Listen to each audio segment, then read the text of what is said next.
Sir, usapang West Philippine Sea naman po.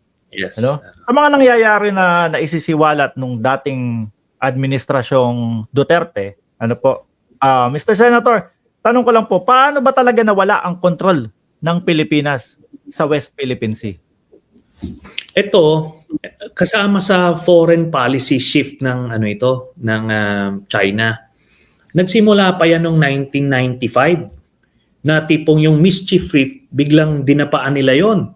Nagtayo sila kunyari ng fisherman shelter, na noon ini-expose yun, noong panahon ni President Ramos yun.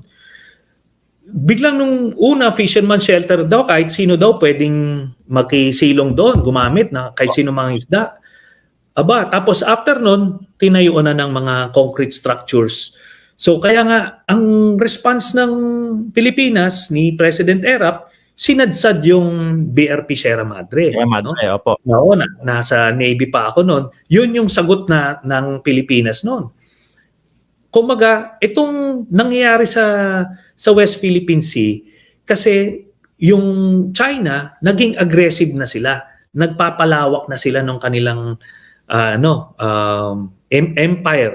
Ika nga, di ba? Kaya nga, gusto nilang okupahin yung Taiwan, di ba? O yung sa norte nila, yung Japanese island, yung sa Senkaku, gusto rin nilang kunin. Hindi mo yan masisisi sa kumbaga dahil yung Pilipinas or anything we did. Naging ganyan sila. Sila ngayon yung nagiging aggressive. Gusto nila mag-expand. Kunyari, sa Taiwan, ano bang ginawang kasalanan ng mga Taiwanese at bakit sila gustong sasakupin? Wala naman eh. Kung hindi, naging aggressive na yung China. Nagkaroon sila ng foreign policy shift to expand yung kanilang mga teritoryo. So ito ngayon sa atin, nag-hold tayo, kiskisan. 1995, 1999, bumawi tayo. Nung panahon ni GMA, pro-China kasi si GMA eh. Kung maalala ng mga kababayan natin, pro-China siya. Oh. Sorry po, maputol kita. So, ibig sabihin, panahon ni Erap, pumapalag tayo. Oo, pumapalag. Tapos panahon ni GMA, pro-China. Kaya di ba yung mga NBN-ZTE deals, yan yung North Rail na contract. Tapos itong mismong Philippine Baselines Law, itong batas na ako yung principal author, yung version ko ng bill sakop yung Scarborough as part ng baseline. Kaso talagang minaniobra at pinilit na impluwensyahan siya ng China, tinanggal yung Scarborough doon sa baseline. Doon sa baselines law natin, natanggalan tayo ng 14,000 square kilometers ng EEZ dahil dyan sa ginawa ni GMA.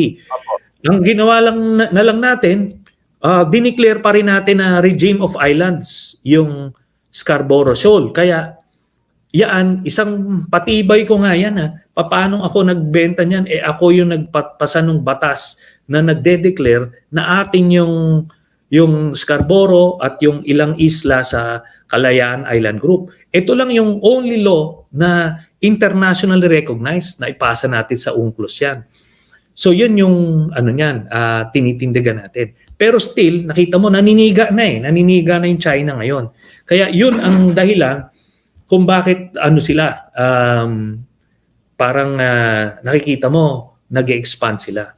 Opo. Nung panahon ni GMA, sir, parang meron akong naulinigan o narinig, malaking company na parang gustong makapasok sa atin. Telecom company yun eh. Hindi ko na maalala. Pero alam ko sa panahon sa ZTE or kung mali ako. Yan yung tinatawag na NBN-ZTE na contract na gusto ZTE nila. nga po, Oo.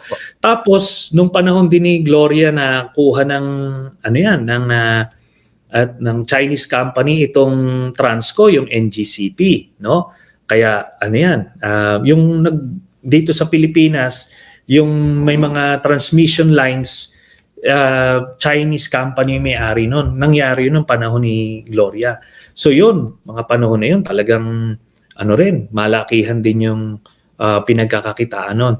Tapos nung panahon ni Pinoy, sir, so panahon ni Erap, pumapalag tayo. Panahon ni Gloria, medyo naging maka-China. Pro-China.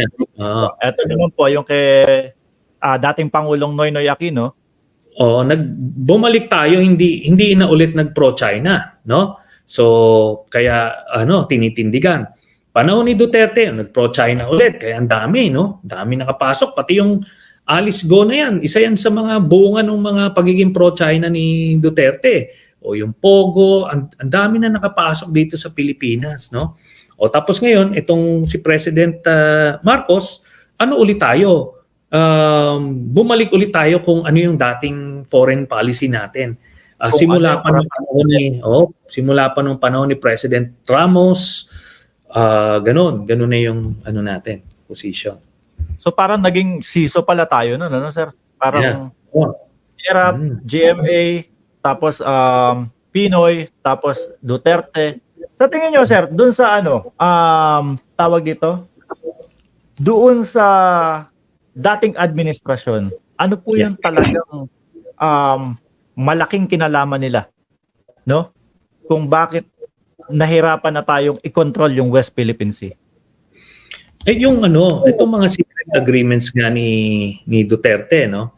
Alam nyo, hindi pa nga lumalabas diyan na inutusan niya yung AFP, yung Westcom tsaka Nolcom na wag magpatrolya yung mga barko natin sa West Philippine Sea.